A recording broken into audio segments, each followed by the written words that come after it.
Sorry, guys. Real quick, anything that I say about Corbin Burns in this episode is obviously irrelevant. If you haven't heard, he was dealt to the Orioles.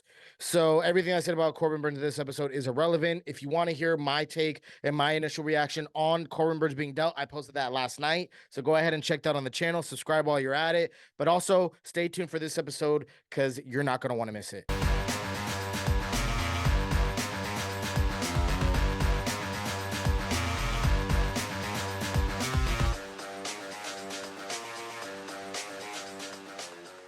What is up, guys? This is David from Bronx Banter coming at you with another episode.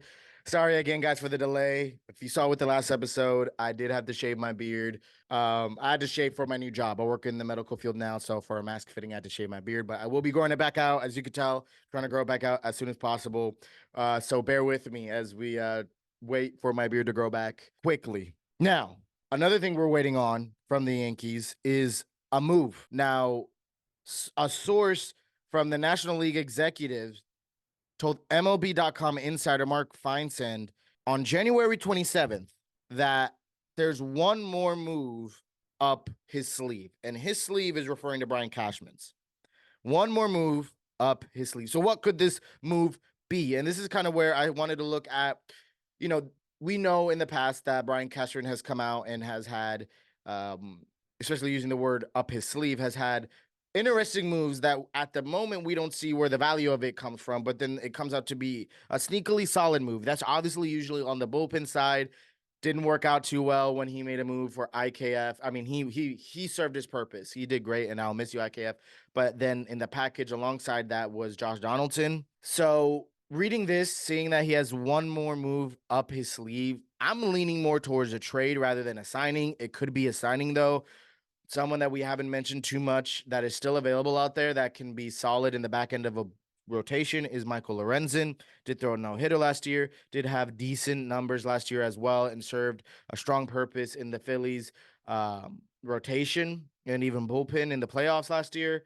Obviously, they didn't go in and win it all, but beyond that, there's also Monty that's still out there. We haven't heard a lot of noise from him. The Rangers and them and Monty have both been interested in reuniting, but the Rangers haven't been able to make a move because I believe they're trying to figure out this TV provider deal. And once they get that money in, then they'll be able to make a move for Monty. But until then, they really can't do too much, apparently, from what I've heard, rumors. We also heard that Monty's not a super fan of reuniting with the Yankees, but who knows? Don't know. And then you also got Snell, but I don't think that's going to happen too much. I don't think that's the move they're referring to either, nor do I think it's really going to happen. And then we also got someone that has been brought up recently, Noah Syndergaard, because the Yankees, representatives of the Yankees, have shown up to his bullpen along with 14 other major league teams. And what I got from that report is that they're just doing their due diligence, as the Yankees always have had done. 14 other teams have done it. So if it was that the Yankees were the main and only team to do this, then it would raise my ears a little bit more.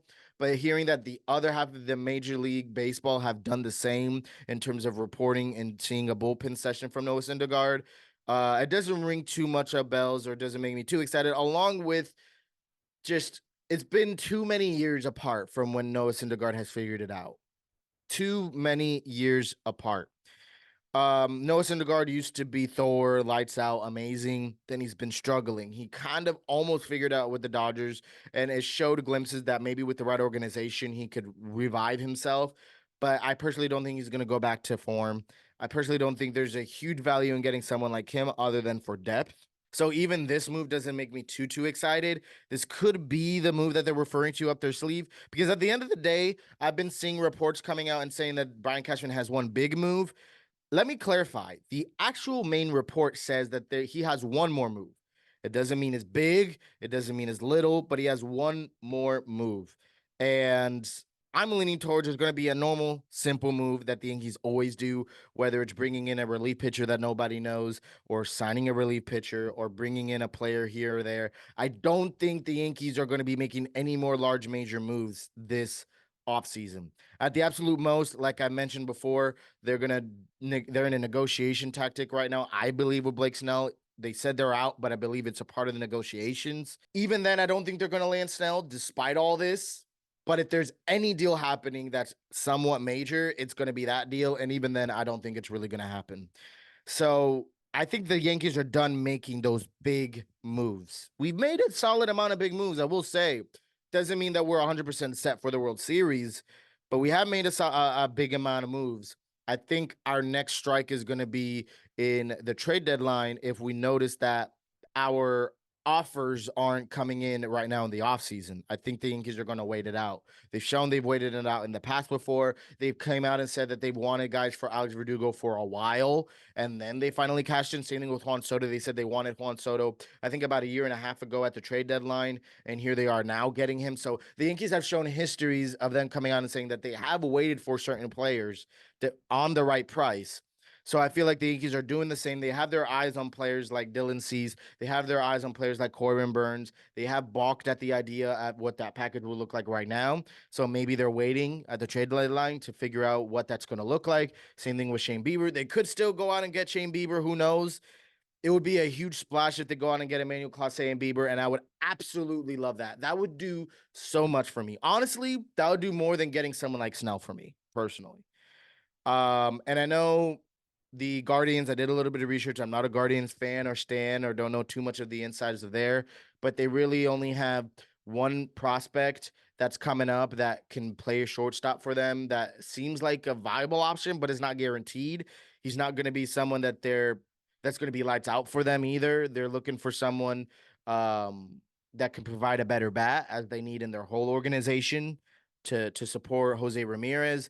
Why not send someone over like Peraza? Now, I know he's not a lights out bat either, but he could do something for them, and I feel like he's going to develop well. You could package him with Everson Pereira. Who knows? But this isn't a report saying that we're going to go get Emmanuel Clase and Bieber, but I do think we have what it takes to get the deal done. It's going to obviously require way more than those two. That I will say. This is kind of getting a little bit off topic. But all that being said, I don't think there's going to be that next big move that everyone's saying. The report says that there is going to be a move. And even then, it may be up his sleeve, but it may not ever come out of his sleeve. He may have the idea of making a move, but it may not ever actually happen. So, like I said, the Yankees have shown that they're willing to wait. I think that's what's going to happen. If they do make a move, it's just going to be one of those more subtle moves that they've been making as of recent. Let me know what you guys think, what's going to happen down in the comments below. And if you liked today's episode, please make sure you subscribe down below. It'll truly mean the world. Check out what YouTube suggests will be a great video for you. And also, The Martian wants you to subscribe. Judge wants you to subscribe. So make sure you do. And until next time, peace and be blessed.